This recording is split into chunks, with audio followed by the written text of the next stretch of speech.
Hoy vamos a hablar de Internet. Veo que hay mucha necesidad de conocimiento sobre Internet. La gente piensa que se conecta a Internet y punto, no sabe lo que hay detrás. No sabe lo que es un web server, un DNS. No sabe identificar la diferencia entre giga, mega o velocidades como megabit por segundo y cosas por el estilo.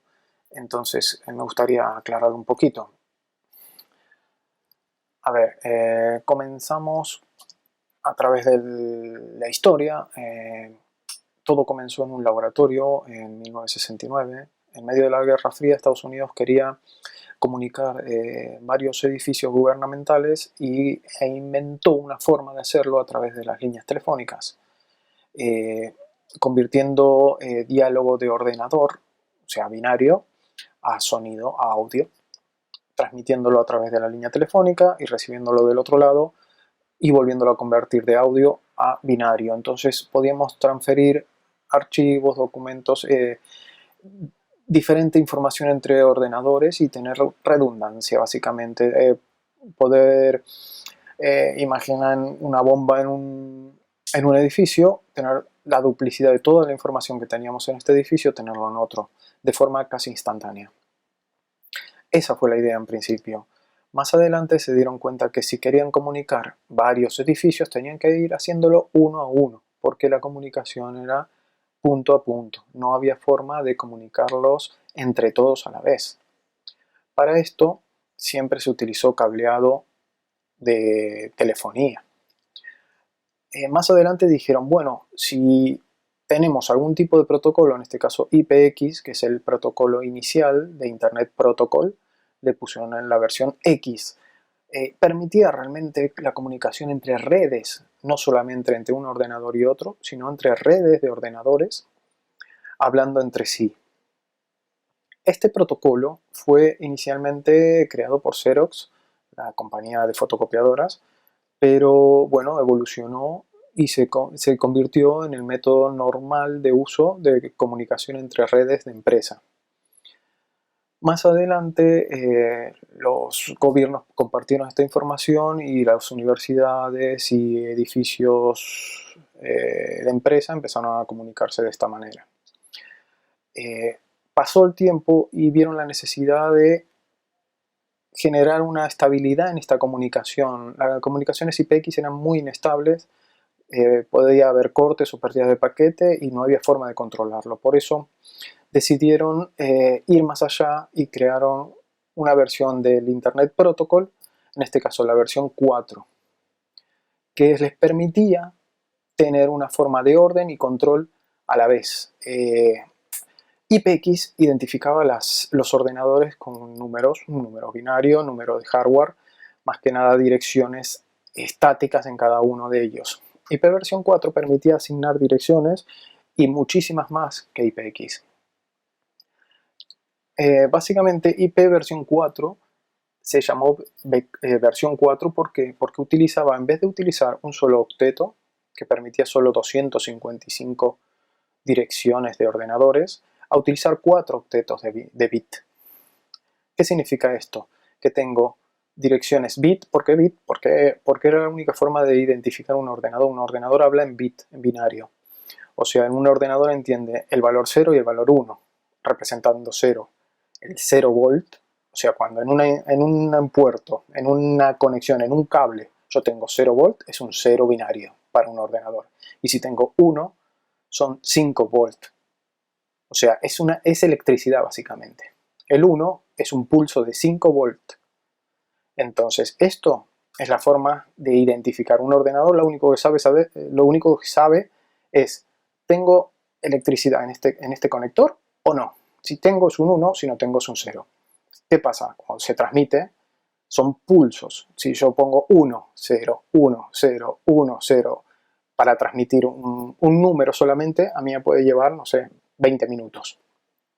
Entonces aumenta la velocidad, y a esto se refiere a velocidad de transmisión.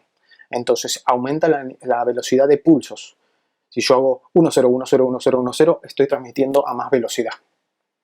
Y eso llega a niveles de millones de bits por segundo. Eso es lo que se transmite. La cuestión es, los 4 octetos permitían hasta 4.000 millones de direcciones.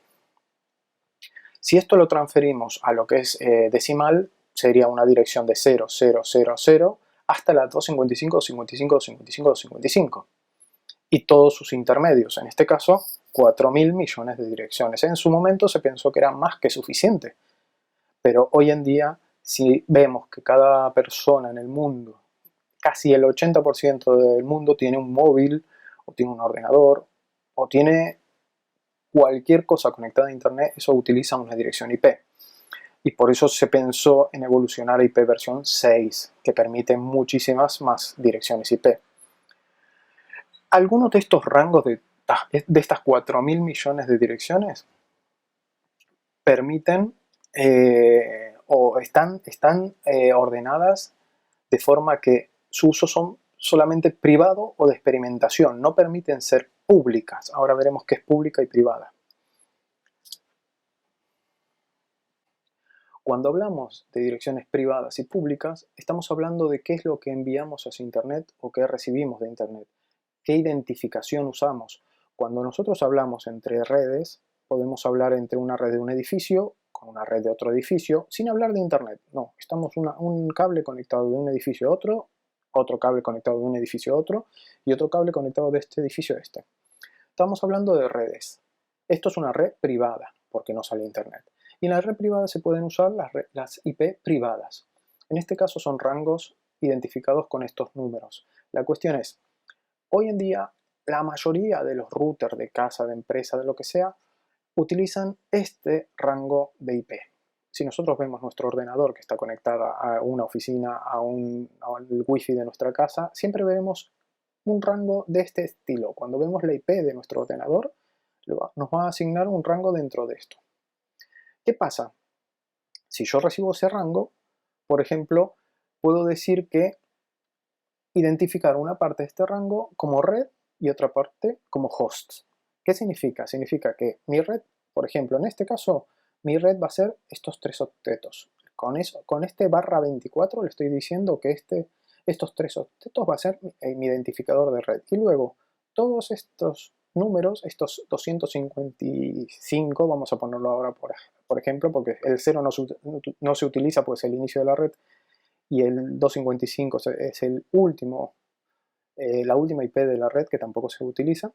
En estos casos, en cuanto nosotros partimos una red en puntos exactos, en este caso estamos un /24 que estamos diciendo que justo en este punto se convierten en host y de este punto para allá es la red. En este caso tenemos una red 192.168.0. En este edificio tenemos otra red que es 192.168.2. Adentro podremos tener hasta 255 ordenadores identificados con esta red. O sea, yo tengo una identificación de red. Y luego tenemos otro edificio con esta otra identificación de red y 256 ordenadores detrás. 255, perdón, siempre me equivoco. Pues sumo el 0. Cuando hablamos entre un edificio y otro, acá hay entre medias un enrutador que le dice a todos los hosts de este edificio que si queremos ir a una dirección IP de estilo 2, vengamos por este cable. Si queremos ir a una dirección 1, 192.168.1, iremos por este otro cable. Y lo mismo pasa en todas las direcciones. De esa forma tenemos una red privada. Una red se puede dividir desde un host, que nosotros utilizaremos la máscara 32. La máscara es un enmascarador. Acá estoy enmascarando. Acá está diciendo que mi máscara es esta, es estos 3. Si yo le digo que la máscara es 32, entonces significa que es una sola IP que va a ser toda nuestra máscara. Toda esa IP va a ser nuestra máscara. En este caso, podemos llegar hasta el /8. /8 estamos diciendo que aquí, estos últimos 8 bits va a ser nuestra máscara y el resto van a ser todos hosts. Realmente es casi imposible que se utilice esto porque la cantidad de hosts es innecesaria, es poco realista. Pero hay opciones. Por ejemplo, si nosotros queremos tener más de 255 hosts, lo que hacemos es decirle que esto es una /16, por ejemplo. Entonces estaríamos partiendo aquí y comenzando nuestra máscara de red en estos dos. Tenemos 2 octetos de 8. Entonces será nuestra máscara. ¿Y nuestros hosts cuántos serán? Serán 255 por los 255 que hay acá. Siguiendo un poquito más en profundidad. Cada IP tiene puertos. Los puertos son canales, como los canales de televisión. En este caso, una IP tiene 65.535 posibles canales. Estos canales o puertos, mejor dicho, son ordenados de la siguiente manera. Los primeros 1024 son de servicios reconocidos y ya estandarizados. El servicio, por ejemplo, si yo pongo un servidor web en mi ordenador, va a escuchar en el puerto 80. Si pongo un servidor DNS, que ya veremos qué es, voy a escuchar en el puerto 53. Y si quiero un servidor web seguro, que es cuando viene con el candadito, va a escuchar en el puerto 443. Entonces, así vemos cómo se organiza. Además de organizarnos por IP, organizamos por puerto. Los puertos se identifican por los dos puntos. Una IP se identifica por los primeros estos 4 octetos y luego el puerto dentro de esta IP. ¿Qué veo acá? ¿Qué estoy viendo acá? Acá estoy viendo un edificio, que es una organización cualquiera, que tiene una red privada y tiene dentro de su red privada un servidor DNS. Ahora veremos lo que es un servidor DNS. Acá tenemos otro edificio que tiene la misma red privada. ¿Cómo es posible? Ahora veremos. Y tiene 2 servidores web. Los 2 servidores web, o sea, escuchan en el puerto 80. 2 ordenadores diferentes que escuchan en el puerto 80. Y yo estoy en mi casa. Mi casa también tiene esa red. Pero ¿qué es lo que sucede? Cada edificio tiene un enrutador hacia internet. Un router wifi que lo provee Telefónica, la telefónica del sitio, o tengamos una conexión fibra privada directa para el caso de las empresas. Y ese enrutador es el encargado de recibir una IP pública y a nosotros ofrecernos direcciones privadas. Es el encargado de darnos las direcciones a todos los ordenadores de la red. En este caso, cuando nosotros tenemos un servidor DNS, el enrutador habría que configurarlo para que escuchara en ese puerto. O sea, hacia internet. Diría, yo estoy publicando un servidor DNS. O sea, hacia internet digo que la dirección pública que tengo, 2.53, me permite escuchar peticiones DNS, las cuales se desviarán a mi servidor DNS. Él es el encargado, tiene una configuración interna que es el encargado de apuntarlo al servidor DNS. Entonces, hacia internet, nosotros estamos identificados por esta. Esta otra IP no se ve. Realmente está dentro del paquete, pero no se ve hacia internet. El paquete que enviamos a internet tiene como identificador esta IP. En nuestra caso pasa lo mismo. Nosotros tenemos un enrutador que recibe una IP pública y detrás tenemos una red, que es nuestra red privada. Y otra empresa, por ejemplo aquí, tiene otra red privada que puede ser la misma, porque hacia internet nuestra identificación va a ser pública. O sea, nadie de aquí verá qué red privada tengo yo. Entonces, aquí hay un enrutador que dice que tengo un servidor web en el puerto 80, apuntado a este servidor web al 1. Pero ¿y si quiero tener otro servidor web? La única forma de hacerlo es identificar con otro puerto, que escuche en otro puerto. Después veremos que hay otras opciones. Pero en principio la configuración básica es así, es que escuche en otro puerto. Luego, internamente, si el enrutador lo permite, podemos desviar cualquier llamada del puerto 80 ya identificando el nombre de ese servidor web. Pero bueno, eso es más adelante, esto es básico. Entonces podríamos decirle al enrutador que si recibe una petición al puerto 88, la desvía al web server 2, y si recibe una petición al puerto 80, al web server 1. ¿Qué pasa? Y yo llamo a ese web server. Primero voy a llamar a un nombre. Pepito, esta empresa se llama pepito.com. Si yo pongo en un browser pepito.com, ¿qué va a pasar? Yo cuando haga la petición a internet, lo primero que hace mi enrutador es verificar qué IP corresponde a ese pepito.com. Ese es el trabajo del DNS. Entonces, mi enrutador va a decir, Bueno, alguien quiere pedir una página a pepito.com, entonces voy a preguntarle al DNS qué IP tiene ese pepito.com. Esta configuración del DNS ya la tiene él configurada. Él sabe dónde está el DNS. Entonces envía la petición al DNS. El DNS le responde, porque tiene una base de datos, en donde figura nombre, IP, nombre, IP. Entonces busca y verifica si tiene a pepito.com y lo envía como respuesta. Le dice, pepito.com tiene la dirección 80881. Entonces llega aquí una petición HTTP, que básicamente HTTP solamente es un nombre para decir que es el puerto 80. HTTP al 80881. Luego, si nosotros queremos ir al otro web server, en este caso tendríamos que poner nosotros, forzar que el puerto sea 88, pero eso son palabras mayores, ya vamos a dejarlo así. En principio, como ejemplo, vale. Entonces, recién ahí llegaríamos al servidor web 1 y él nos contestaría a nosotros, porque nosotros estamos haciendo la petición de aquí. Primero hicimos una petición de nombre hacia aquí y luego hacemos una petición de HTTP hacia aquí. Y nos devuelve la página web. Eso básicamente cómo funcionan los puertos y las redes privadas. Sigamos más rápido y evolucionamos un poquito. Ya sabemos lo que es una red pública, ya sabemos lo que es una red privada. Nos conectamos a internet con un traductor. Un traductor en estos casos de la fotografía, es básicamente una fotografía de una película, Juegos de Guerra, en donde muestran exactamente cómo funciona. Es un conversor de digital analógico, o sea, la comunicación del ordenador es digital y se traduce en audio y se mete en cables de telefonía que llegan a un servidor que los contesta y hace un vínculo, una conexión entre ellas.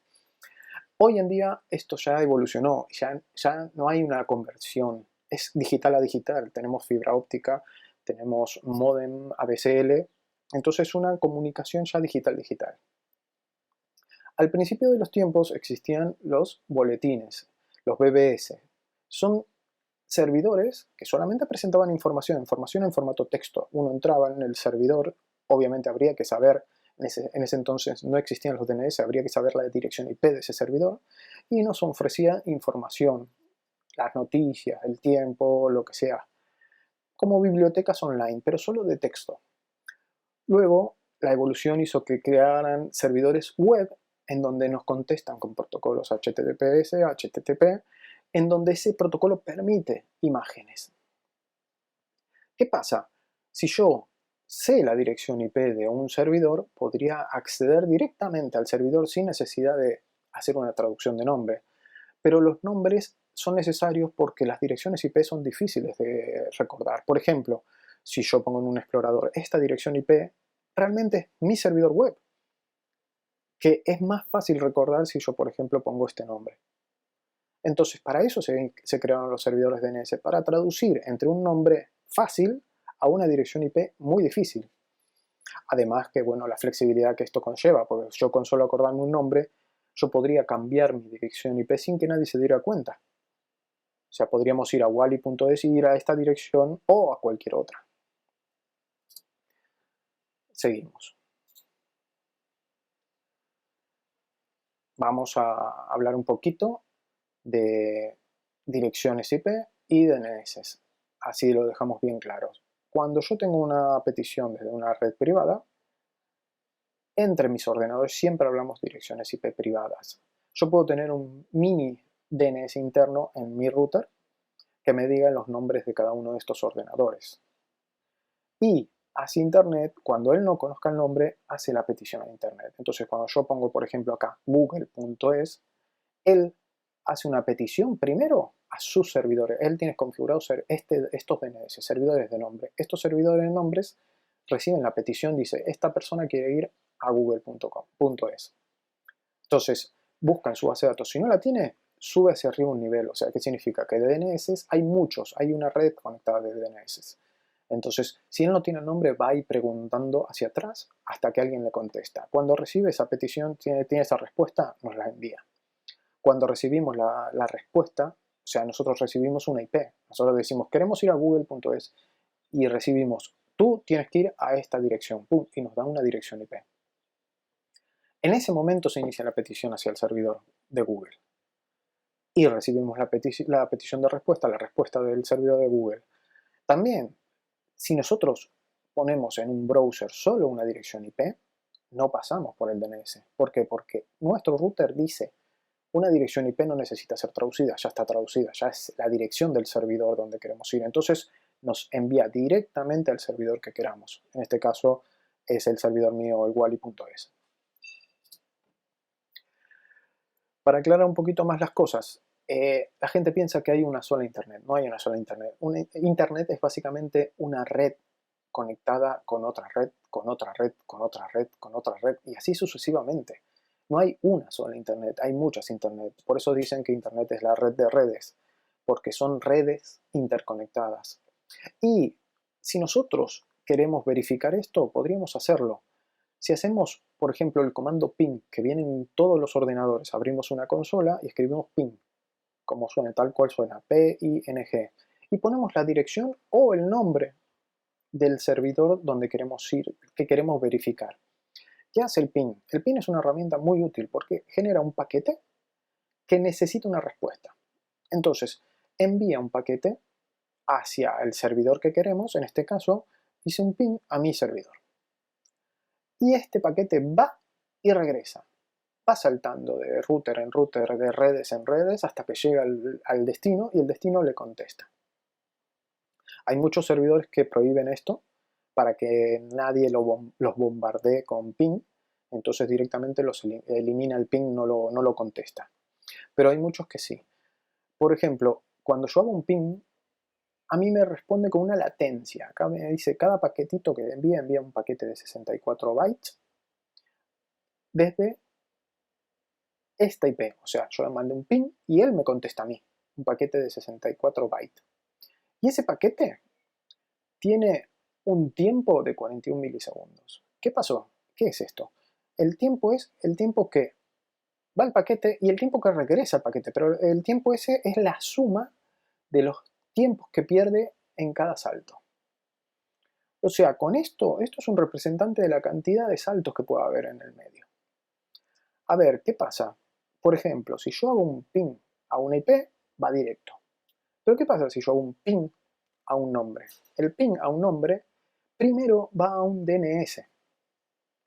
Entonces, antes de llegar hasta aquí, en este caso hemos enviado el ping y llegó hasta aquí, volvió. Pero antes, por eso empezó, el primer paquete ya tarda 41 milisegundos, 40, 41, 52, hay retrasos en el medio, hay variaciones, puedo ir por un camino y volver por otro. Pero si yo hago un ping a un nombre, lo primero que hace es ir al DNS y volver a mi ordenador y luego inicia el ping. Por eso aquí veremos, por ejemplo, si yo hago un ping a Google, tengo el primer paquete, tiene un retraso de 130 milisegundos y luego son 16, 16, 16, 16. ¿Por qué? Porque fue al DNS, volvió y recién ahí inició la petición. Entonces yo lo que mido es la devolución. ¿Cuánto tarda entre que yo inicio el primer ping, inicio el primer paquete y después recibo la respuesta? Entonces sabemos que hacia el DNS ida y vuelta ha tardado 115, 114 milisegundos. Y luego cada ping, cada paquete directo, una vez que yo ya tengo la IP, va y viene directamente hasta el destino. Eso es latencia. Y lo mismo con velocidad y tamaño. Ahora vamos a ver 1 gigabyte, 1 megabyte, 1 kilobyte y 1 byte. Cada byte es una unidad de 8 bits. Cada bit es un 0 y un 1. Y un byte son 8. 8 ceros y 1. En este caso, los bytes se utilizan para medir tamaño. Si yo tengo un archivo o un vídeo ocupa, por ejemplo, 800 megabytes. Y yo tengo una transmisión. La transmisión se mide en bits. Tenemos kilómetros y metros. Puedo ver una distancia en kilómetros, una velocidad en kilómetros por hora. Va a haber una conversión, pero en este caso hay una conversión adicional, que es entre bytes y bits. Bueno, aquí hay un ejemplo. Porque, por ejemplo, con una velocidad de 2 megabits por segundo se puede transmitir un archivo de 100 megabytes, hasta yo me confundo, en 400 segundos. ¿Cómo es esto? Si yo tengo 2 megas y 100 megas, esto se supone que en 50 segundos lo transfiero, no hay ningún problema, pero no, son unidades diferentes. La velocidad se mide en bits y el tamaño es en byte. El byte son 8 veces lo que es un bit, o sea, habría que multiplicar esto por 8. Entonces realmente lo que sería 800 megabits, que puede medir el tamaño de este archivo, 800 megabits, a 2 megabits por segundo. Entonces son 400 segundos que tarda en transferir este archivo. Esto es lo que tenemos que tener en cuenta siempre cuando nos ofrecen una conexión, cuando nos hablan de archivos, cuántos vídeos por segundo podemos recibir. Todo esto hay que tenerlo bien claro. Pero bueno, básicamente es esto Internet, esto es lo básico que hay que saber y por lo menos entender lo que estamos haciendo. Vale, muchísimas gracias, hasta luego.